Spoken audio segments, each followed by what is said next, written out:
ఇంకొకటి మనకి ఇప్పుడు ప్రజెంట్ ఉన్న సిచ్యువేషన్లో 24 క్రాఫ్ట్లో ఎడిటింగ్ అనేది టెక్నికల్గా మెయిన్ ఫస్ట్ ఆడి అని అన్నారు. నాకు తెలిసిన కీ యాజ్ ఏ ఎడిటర్గా టెక్నీషియన్స్గా వాళ్ళకి రావాల్సిన గుర్తింపు వాళ్ళకి ఉందనుకుంటున్నారా మీరు? లేదు, లేదా తక్కువ. ఎక్కడ తేడా కొడుతుందంటారు మీరు? ఎక్కడ అనేది నేను గట్టిగా చెప్పలేను, కానీ రావాల్సినంత అయితే లేదు, రావాల్సిన గుర్తింపు అయితే లేదు. లేదు లేదు లేదు ఫిలిం ఉన్నప్పుడు కొంచెం ఉండేది, ఎందుకంటే మా దగ్గర డిస్కషన్ జరిగేది, ఏం జరుగుతుందో డిస్కషన్ మాకు తెలిసేది.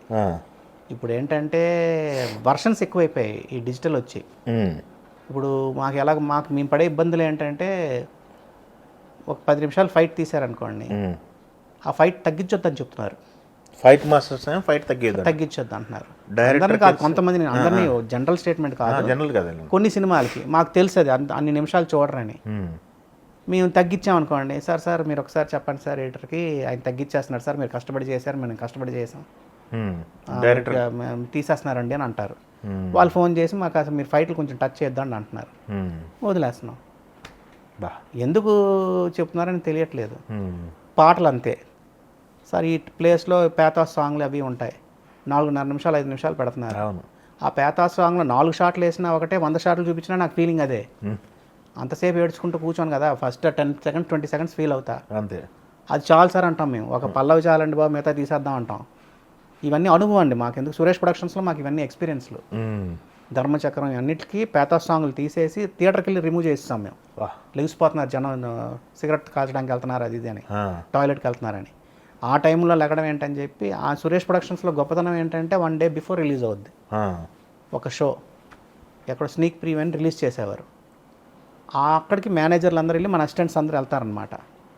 అక్కడ ఏమాత్రం జనం బాగాలేదన్నారంటే, ఏ సినిమాకి క్యాట్ కాల్స్ ఉన్నాయి, ఏ సినిమాకి అడుగుతున్నారు లెగుస్తున్నారంటే నిర్దాక్షిణ్యంగా తీయించేసేవారు. ఇక్కడ నెక్స్ట్ డే రిలీజ్కి అది ఉండేది కాదు. అలా డ్యామేజ్ కంట్రోల్ చేసేవారు వాళ్ళు, సినిమాలు అన్నీ ఆడడానికి కారణం వాళ్ళది. ఓకే, అవన్నీ ఎక్స్పీరియన్స్ అండి మాకు, అది మేము చెప్తాం వీళ్ళకి, వింటే ఓకే, నాకు కష్టం, లేకపోతే లైట్. ఉల్లాసంగా వచ్చానికి 4 పాటలు తీశారు యూరోప్కి వెళ్ళి, మేము 2 పాటలే పెట్టాం. ఓకే సార్, 2 పాటలు పడట్లేదండి అని, మా అబ్బాయిని ప్రమోట్ చేసుకోవాలండి, మీ యూరోప్లో తీసేయండి అని అన్నారు. కరుణాకరన్కి కోపం వచ్చింది, ప్రొడ్యూసర్కి కోపం వచ్చింది, ఆ హీరో ఫీల్ అయిపోయాడు. సార్ సినిమా ఆడిన తర్వాత బాగుంది, సినిమా పాటల వల్ల తగ్గించుకోవద్దు, హిట్ అయిన తర్వాత కావాలంటే జాయిన్ చేసుకోండి అన్నాం. మంచి మాట. అలా ఎలాగా జాయిన్ చేయాలని మాకు తెలుసు, హిట్ అయింది సినిమా. దాన్ని ఆపడం ఎందుకంటే ఆ ఫ్లోనే అంటాం మేము, మంచి హిట్. అది వింటే పాజిటివ్గా వీళ్ళు ఎందుకు చెప్తున్నారు, పర్సనల్గా కాదు కదా అనుకుంటే ఓకే, అలా అండి, ఇంతే. ఇంక దీంట్లో ఉన్నది ఓపెన్గా చెప్తాం అంతే. ఇప్పుడు కరుణాకర్ గారి టాపిక్ వచ్చింది కాబట్టి, తొలి ప్రేమ యువకుడు, తర్వాత ఉల్లాసం వచ్చాక నేను చేశాను, మీరు చేశారు. ఓకే, మధ్యలో 2 సినిమాలు నేను చేయలే. మళ్ళీ భాస్కర్, బొమ్మరిల్లు, పరుగు మీరే కదా అన్నీ మనమే, భాస్కర్ సినిమాలన్నీ మనమే చేస్తాం. అప్పుడు బ్యాక్ ఆరెంజ్ ఇప్పటికీ ఫీల్ అవుతుంటారు, రిలీజ్కి మంచి రెస్పాన్స్ వచ్చింది, బట్ అప్పుడు స్ట్రైట్గా ఆ రిలీజ్కి దెబ్బ మగదే అంటారా? అంతే, ఎందుకో తెలియదండి, అది కొంచెం నెగిటివ్ వైబ్లో వెళ్ళింది సినిమా, అండర్ ప్రొడక్షన్లోనే. ఎందుకు వెళ్ళిందో నాకు తెలియదు, అదే. బట్ చాలా మంచి సినిమా, నాకు చాలా నచ్చింది, ఎక్సెప్ట్ క్లైమాక్స్ నాకు అంతా నచ్చింది సినిమా అంతా. అమ్మాయి డబ్బింగ్ కొంచెం మరీ ముద్దుగా చెప్పించారని మేము ఫీల్ అయ్యాం క్లైమాక్స్లో, టోటల్గా ఫిలింలో.